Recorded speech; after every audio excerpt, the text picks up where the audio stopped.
Bismillahirrahmanirrahim. Alhamdulillahirabbil alamin wa bihi nasta'in wa ala amri dunya waddin. Wassalatu wassalamu ala sayyidil mursalin sayyidina Rasulillah Muhammad ibn Abdullah wa ala alihi washabbihi man walah. Subhanaka la ilma lana illa ma 'allamtana innaka antal alimul hakim. Rabbi shrah li sadri wa yassir amri wahlul 'uqdatam min lisani yafqahu qawli. Usaddid bi lisani wa hdi bi qalbi bi haqqi sayyidina Muhammadin sallallahu alaihi wasallam. Amma ba'du. Ikhwan yang dimuliakan oleh Allah Subhanahu wa taala, melanjutkan daripada video yang sebelumnya membahas mengenai tentang rukun-rukun wudhu. Di video sebelumnya kita sudah membahas dua daripada rukun wudhu, yaitu niat dan membasuh wajah. Maka di video kali ini kita akan membahas mengenai melanjutkan daripada rukun wudhu yang ketiga sampai yang keenam. Langsung saja, rukun wudhu yang ketiga adalah ghuslul yadaini ilal mirfaqaini, yaitu membasuh tangan, kedua tangan sampai siku-siku. Ya, ini sama seperti sebelumnya ketika membasuh wajah, batasannya sampai siku-siku, tapi ketika membasuh kita harus melebihkan sedikit daripada siku-siku kita, karena mimba malayatimul wajib illa bi fahuwa wajib. Karena nggak bisa kita membasuh secara sempurna tangan kita dari mulai siku-siku terkecuali kita melebihkan daripada di atas siku-siku itu sendiri. Dan semuanya harus dibasuh, baik maupun dia punya bulu itu tebal ataupun tipis, maka semua digosok harus sampai masuk ke dalam kulit. Itu yang ketiga. Bagaimana kalau misalkan dia punya tangan, naudzubillah min dzalik, patah misalkan atau buntung, ya, maka dia basuh, jika seandainya masih ada, ya dia basuh yang masih ada sisanya.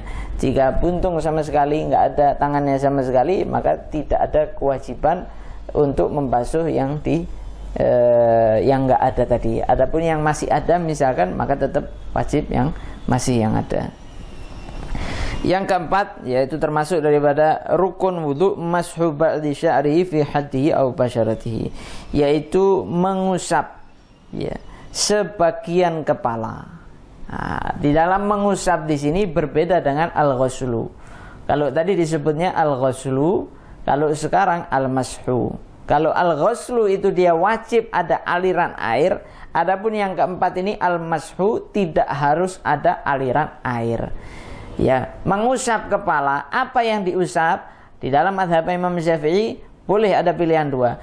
Boleh kita memilih yang kita basuh adalah kulitnya, boleh yang kita basuh adalah rambutnya.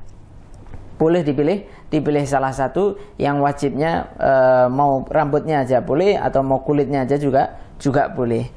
Caranya bagaimana? Caranya dengan berbagai cara. Walaupun kita nggak pakai tangan kita, misalkan kita pakai kain, ya, kemudian kain basah kita lapkan di sini, boleh.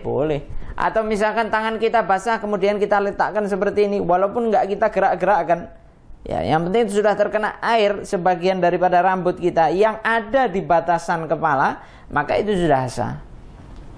Lalu bagaimana jika seandainya ada yang mengguyur, ya, bukan lagi ngusap, diguyur sama dia, kira-kira sah atau enggak? Ya tetap sah, lebih-lebih lagi diusap aja sah, apalagi diguyur, ya. Itu termasuk daripada membasuh kepala, ya. Tapi jangan terus ketika wajibnya itu satu rambut kita membasuhnya satu rambut, enggak. Akhirnya nanti kita bisa kehilangan daripada fadilah ketika mengusap rambut. Ya, sedangkan fadilahnya itu sangat besar. Dikatakan bahwasanya likulli sya'ratin hasanah. Setiap satu rambut dicatat oleh Allah Subhanahu wa taala satu kebaikan. Lah bagaimana kalau kita itu mengusapnya seluruh rambut kita? Berapa rambut yang terkena daripada basuhan kita? Segitu juga Allah Subhanahu wa taala memberikan kebaikan kepada kita. Yang kelima, ghuslur rijlaini ilal ka'baini, yaitu membasuh kedua kaki sampai mata kaki. Sama juga seperti sebelum anggota-anggota sebelumnya, yaitu harus dilebihkan, ya, tangan dan wajah, begitu juga kaki. Ya, batasannya sampai mata kaki, tapi membasuhnya harus melebihi sedikit daripada mata kaki supaya basuhan itu semua terkena secara sempurna. Mimbab malayatimul wajib illa bihi fahuwa wajib. Inilah 4 anggota wudu yang disebutkan di dalam Al-Quran. Ya ayyuhalladzina amanu idza qumtum ila sholati faghsilu wujuhakum wa aydiyakum ilal marafiq ya wamsahu bi ru'usikum wa arjulakum ilal Ka'baini. Ini 4 yang pengambilannya daripada Al-Quran. Sedangkan 2 pengambilannya dari hadis Nabi SAW. Yang pertama an-niat, yang terakhir adalah at-tartib. Termasuk daripada rukun wudu adalah tertib. Tertib itu apa? Mendahulukan yang pertama, baru yang kedua, baru yang ketiga, baru yang keempat. Artinya kita basuh muka terlebih dahulu, kemudian baru tangan terlebih dahulu, baru kepala terlebih dahulu, baru kemudian yang terakhir kaki. Ketika kita ada seseorang misalkan dia basuhnya berbarengan, ya, berbarengan langsung, ya, antara muka, tangan, kepala, kaki, ya, mungkin diwudui sama orang, ya, setiap anggota satu orang. Bagaimana? Apa yang sah? Yang sah, yang terangkat hadasnya hanyalah muka, ya. Yang lainnya belum terangkat hadasnya. Dalam arti dia harus lagi membasuh tangan, kepala, dan kaki. Begitu juga ketika dibalik, ya. Dia wudunya dari kaki terlebih dahulu, kemudian ke kepala, kemudian ke tangan, kemudian ke wajah. Maka mana yang sah? Yang sah hanya satu, yaitu wajah. Dalam artian dia juga harus mengulang lagi membasuh tangannya, mengusap kepalanya, dan membasuh kakinya. Itulah yang disebut dengan tertib sesuai dengan hadisnya Nabi SAW. Ibda'u bima bada'allahu bih.